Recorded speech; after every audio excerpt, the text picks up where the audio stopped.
Welcome back, everyone. This is Jaya. I'm a career coach, and you're watching my channel, Career Success Guide CSG. Today, we are going to do part 4 of our Meet and Connect with the Pros. We have a special guest. Her name is Harleen Dhaliwal, and she is the HR for Bronx, Canada, here in Edmonton. Let's ask her a few questions. Can you please take us to your HR journey?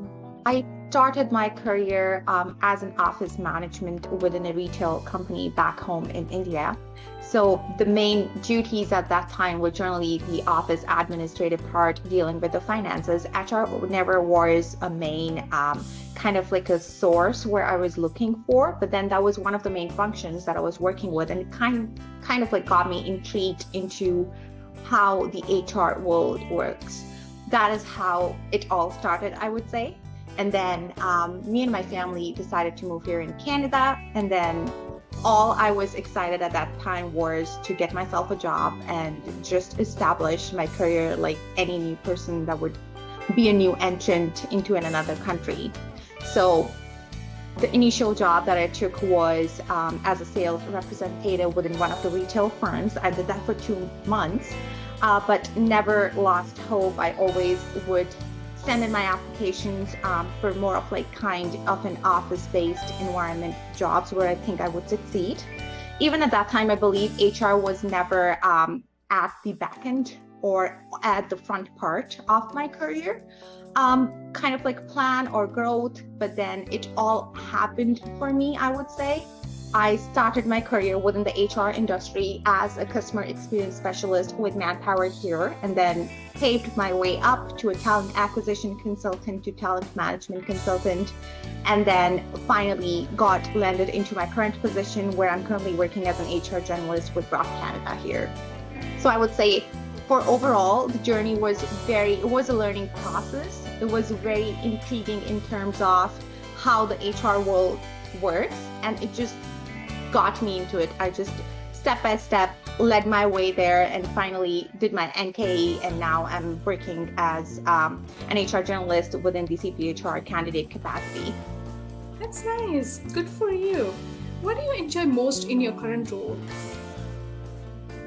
So for my current role, I would say the challenges that it brings, along with how fast-paced the environment is.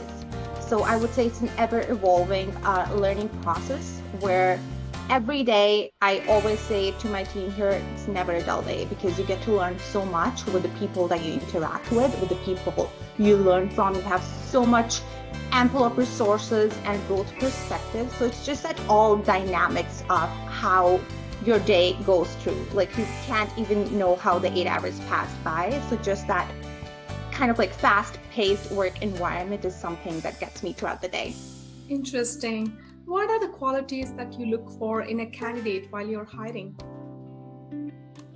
It's a very tricky question, I would say, because it really differs from job to job profile.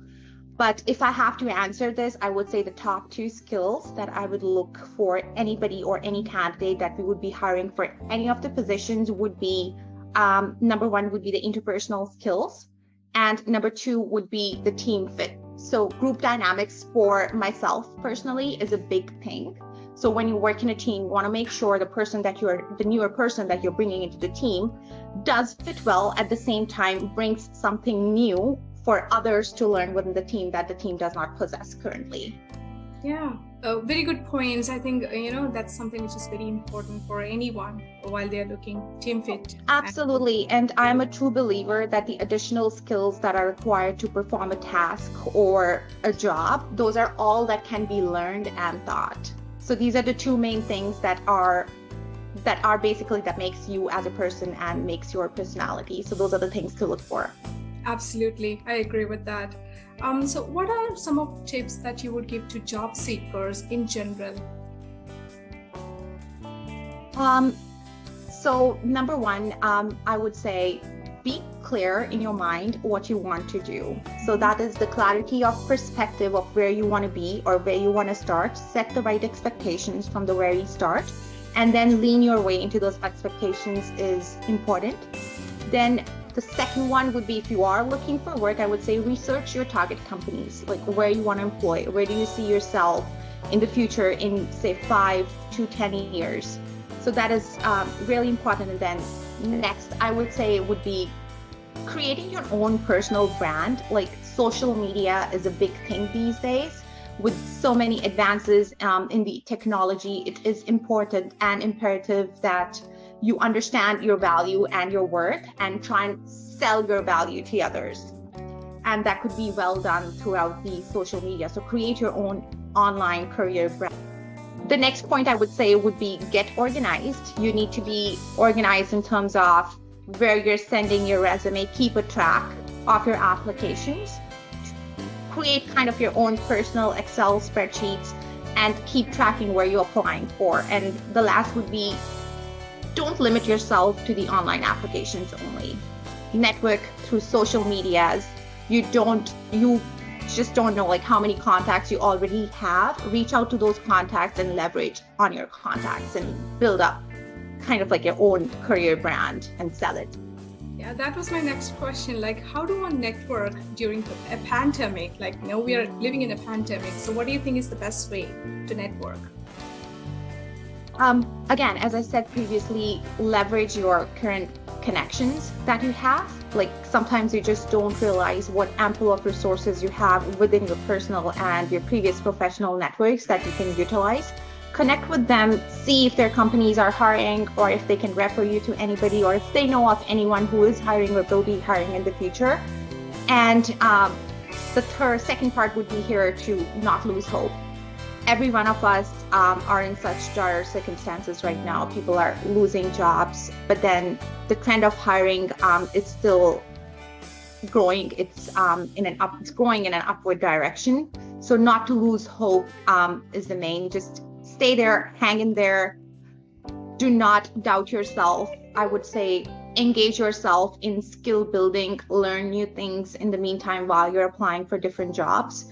And the only other thing would be when you're applying and you're landing into the interviews, go interview yourself. In case you don't get selected, make sure you get a feedback from the recruiter. See where you kind of, did not went through or did not met the par.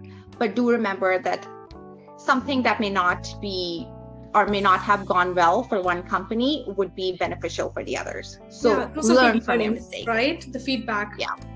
Good one. Okay, so we were talking about people getting laid off during COVID. So what would be your advice to somebody that got laid off due to COVID? Again, as I said, I would say do not lose hope. This world isn't ever evolving and ever changing. The situations would not remain the same. And continue your skill building, continue your networking process.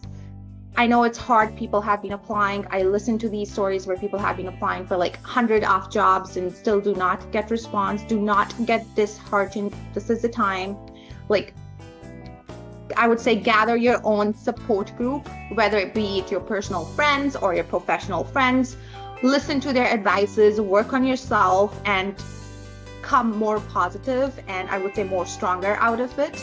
And I'm sure like your skills, you know your worth, you know your skills, you'll be valued and you'll be at a much better place than now. Yeah, that's great. Yeah, find mentors. You could always network with somebody that has more exposure or experience than you and ask them for suggestions and advice. Good points. So you've made some smart career changes and you have amazing career growth. So when do you think is the right time for somebody to decide like, I want to switch career?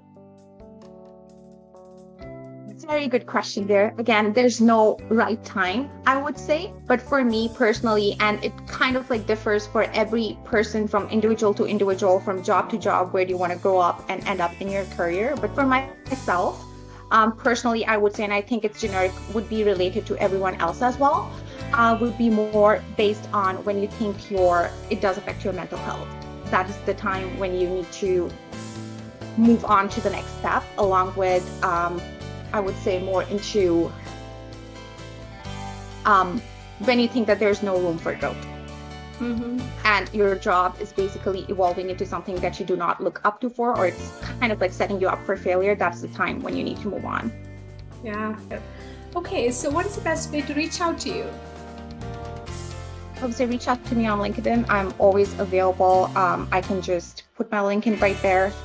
Feel free to text me, message me, email me, and I'll be very happy to answer your questions.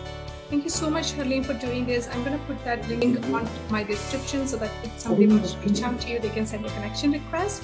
Thank you so much for doing this for us, and have a great day. You as well. Thank you. Bye-bye. Bye. I hope you enjoyed this video. If you like such content, please like, share, and comment on this video. And also do not forget to subscribe to my channel, Career Success Guide, and enable the bell icon so that you receive notifications of my new videos. Thank you so much for watching and have a great day. Bye-bye. Take care.